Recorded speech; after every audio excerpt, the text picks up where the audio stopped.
Tudo bem com vocês? Tô fazendo essa live que vai depois ficar guardada para alguns esclarecimentos sobre uma situação em específico que eu passei hoje cedo. Eu fui marcada numa uma publicação de uma mãe, um Reels que uma mãe fez a respeito do que aconteceu com a filha dela de 12 anos ontem.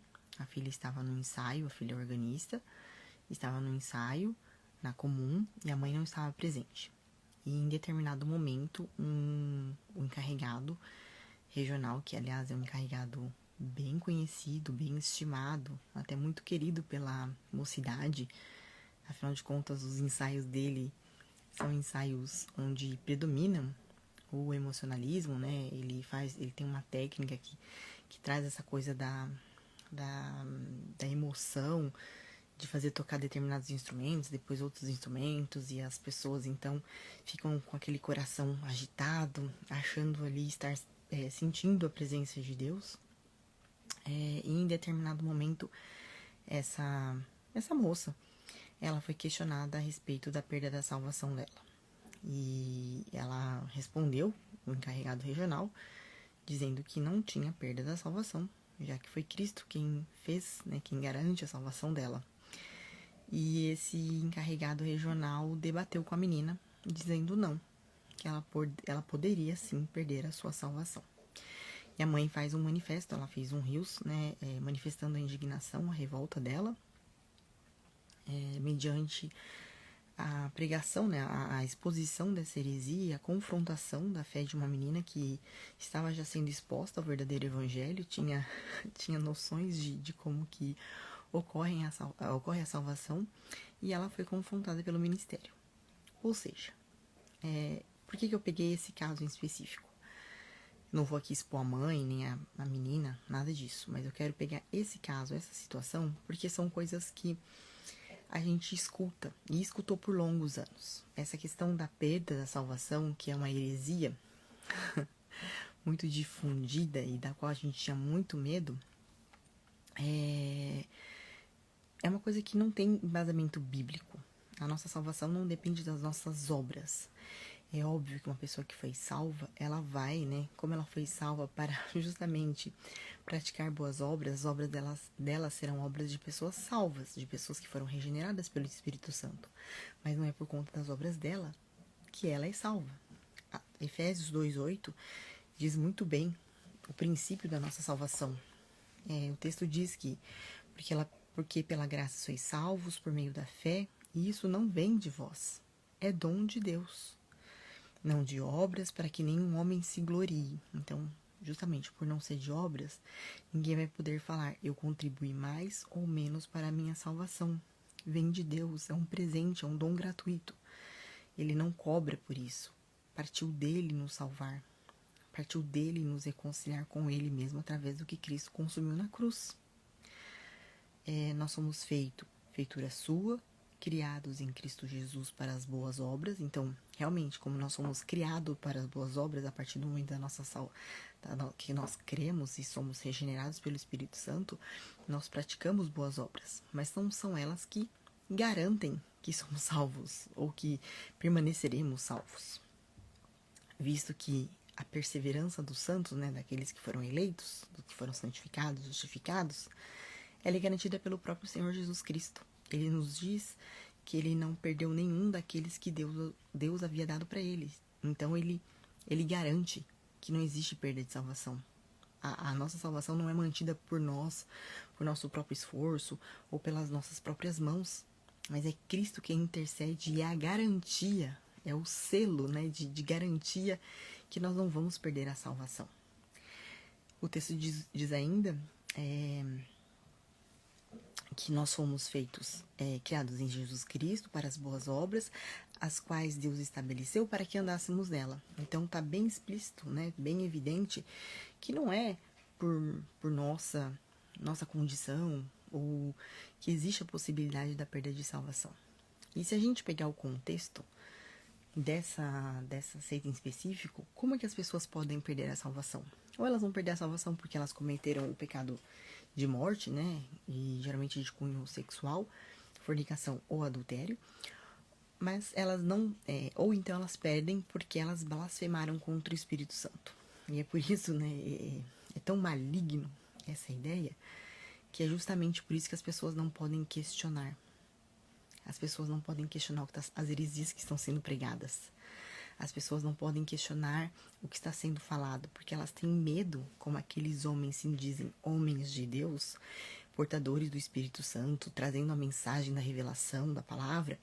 Eles não podem ser confrontados, porque se você confrontar o que eles estão falando, ainda que seja antibíblico, seja uma heresia, você, segundo eles, estaria blasfemando contra o Espírito Santo. Então você perde a sua salvação. Além disso, uma das maneiras de você garantir a sua salvação é você se manter firme e fiel. O que é se manter firme e fiel? É você concordar com as doutrinas, é você permanecer lá dentro, é você não questionar nada, é você manter os usos e costumes. Isso é ser firme e fiel para eles. E é por isso que tantas pessoas têm medo de sair do sistema, têm medo de se afastarem de lá, porque elas acham que se elas afastarem de lá, onde elas receberam tantas bênçãos, onde elas viram sinais, prodígios, enfim, elas vão deixar de ser firmes e fiéis. Sendo que quando Deus fala de ser firme e fiel, né? Quando a gente pensa nessa ideia de ser firme e fiel, não é uma instituição. E nós somos firmes, mantemos-nos firmes e fiéis, porque Cristo opera em nós tanto o querer quanto o operar. Tanto o querer, o desejar, quanto o fazer. É Ele que nos mantém firmes e fiéis, porque vem dele. A garantia, mais uma vez, é Ele. E não tem nada a ver com se manter firme e fiel a uma doutrina, a uma placa de igreja, a uma denominação. É desprezar muito a obra de Cristo e relevar muito o nome de um lugar. E falando justamente desse lugar, é um ponto muito importante que eu vejo, está uma moda e existe uma nova geração falando que, crendo, né, numa reforma, crendo defendendo a denominação, dizendo assim que os que estão saindo para ir para igrejas bíblicas são traidores, são egoístas, que eles precisam ficar nesse ambiente herético para pregar para aqueles que estão do lado, né? Justamente um ponto que eu acho que é importante a gente, que fica evidente, né, nessa situação.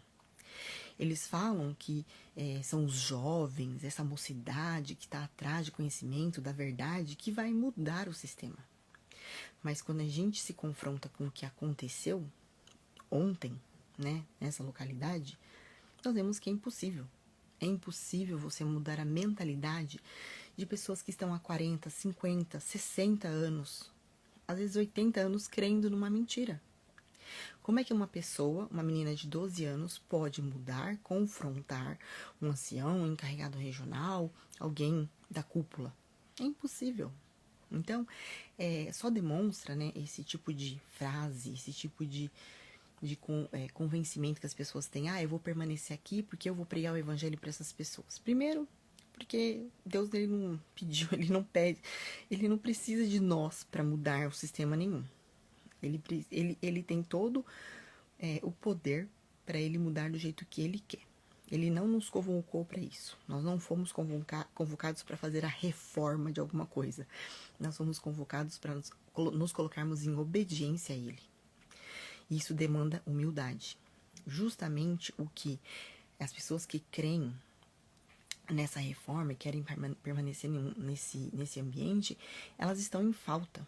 Por quê? Porque a partir do momento que você se crê escolhido para mudar todo um sistema corrompido, o seu ego vai lá em cima. Você se sente assim, o escolhido. Você se sente a pessoa mais importante. Porque sem você, Deus não pode fazer uma obra. Sem você, é impossível Deus despertar os eleitos. Como se dependesse de mim, de você, regenerar pessoas. São pessoas que estão desprezando o poder do Espírito Santo, o poder do Evangelho. Pois é o Evangelho o poder de Deus para salvar. Não é Alane, não é ninguém.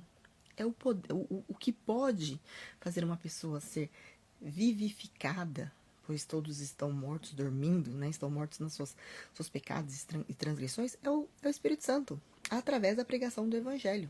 Então, essa mudança aí que a geração, tanto essa geração nova, se diz aí escolhida para fazer uma reforma, é um ledo engano, né? É só algo que está reforçando o ego deles, e eu digo por mim, que eu tinha um ego super elevado, e nada vai mudar, visto o que foi feito, o que ocorreu ontem.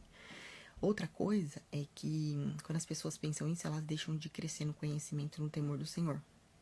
Elas creem que elas são suficientes, né? Elas deixam de crer, de estar em comunhão com outros irmãos piedosos, tratarem seus pecados. Elas se acham autossuficientes, né? Então, é um grande problema. E o problema mais grave é que permanecer achando que vai reformar um sistema é muito perigoso, porque não é só a partir de hoje dizer, então nós vamos estudar a Bíblia vai ser a palavra de Deus, nós não vamos mais crer em revelação. O que vai ser feito das pessoas, né? Será que existe humildade suficiente nos que estão à frente, né? Imagina a cúpula, de reconhecer que durante 113 anos foi pregado heresias e que pessoas queridas, suas e minhas, morreram nesse engano? Pessoas estão condenadas eternamente porque elas creram numa salvação por obras, porque elas creram numa mentira, porque elas creram estar servindo a Deus num ambiente em que servia um Deus criado por homens, onde havia revelações humanas, onde havia doutrinas humanas, onde havia engano. Isso é o mais grave. Não é somente dizer a partir de hoje, então a Bíblia é a palavra de Deus, acabou esse negócio de revelação da palavra, nós vamos estudar o que está escrito e nós vamos aplicar corretamente a ceia, o batismo vai deixar de ser salvífico, nós vamos entender realmente o que são doutrinas, o que não são, o que é uso e costume, nós vamos separar as coisas, nós vamos reformar e assumir que milhões de pessoas foram condenadas. Existe essa possibilidade? Eu não vejo como. É muito grave, né? É muito grave. Se eles assumissem isso, seria assim, realmente, se existisse essa disposição, né? E falasse, então eu creio numa reforma. Mas eu acho que é muita inocência e, vamos dizer assim, muita inocência do ser humano crer que uma reforma é possível a partir de hoje, sem esquecer o que ficou para trás. E termino, né, esses esclarecimentos com uma atenção específica aqui, uma chamada para os pais, para que prestem atenção. Muitas das vezes a gente acha assim, eu entendi o evangelho, vou permanecer lá dentro, vou pregar o evangelho para os meus filhos, né, e vai dar tudo certo, e vai proteger, e vai acontecer, e tá. A gente pode se fantasiar tantas situações na nossa cabeça, mas a gente vê que eles estão imersos e submergidos num ambiente herético, né? Então, ainda que você possa pregar os seus filhos, o que seus filhos estão escutando, do que eles estão sendo alimentados, você vai poder chegar e falar para os seus filhos, sabe aquilo que foi falado no culto hoje, onde a pessoa diz ser pregado pela revelação da palavra, né? É tudo feito com a guia do Espírito Santo. Então era uma mentira. Nós temos que tomar muito cuidado com isso. Nós, enquanto pais, somos responsáveis, não só até os 12 anos. Nós somos responsáveis daquilo que nossos filhos estão escutando como sendo palavra de Deus. Está no nosso dever, nós prestaremos conta a respeito disso. Nós prestaremos conta aonde nós estamos levando os nossos filhos. O que os nossos filhos estão escutando. Eles estão escutando heresia porque você permite que ele vá num ambiente herético? É uma reflexão que eu deixo aqui realmente aos pais. Muitas das vezes a gente pode achar que é possível, né? Dá para levar, dá para ajustar. Eu passei por isso. E hoje eu tenho que correr atrás do prejuízo. Correndo atrás, destruindo coisas que eu mesmo disse a respeito de fé para os meus filhos e que eram antibíblicas. E hoje, graças ao Espírito Santo que tem trabalhado no meu coração, tem colocado humildade para reconhecer, pedir perdão, e ele tem me dado discernimento e conhecimento suficiente para eu poder substituir essas mentiras pelas verdades bíblicas. E os meus filhos estão sendo libertos, mas eles permaneceram por muitos anos escutando heresias. E pior, eu dizendo glória a Deus. Então, eu termino essa reflexão, esses esclarecimentos, porque muitas vezes as pessoas são tomadas aí por um espírito de Lutero, né? Elas se sentem reformadoras. E esse mês nós estamos comemorando aí o aniversário da Reforma, é um mês muito importante para os cristãos, e a gente pode ser tomado aí por esse desejo de ser o Lutero dos anos 2020. Só que Lutero tentou e a Igreja Católica permanece a mesma.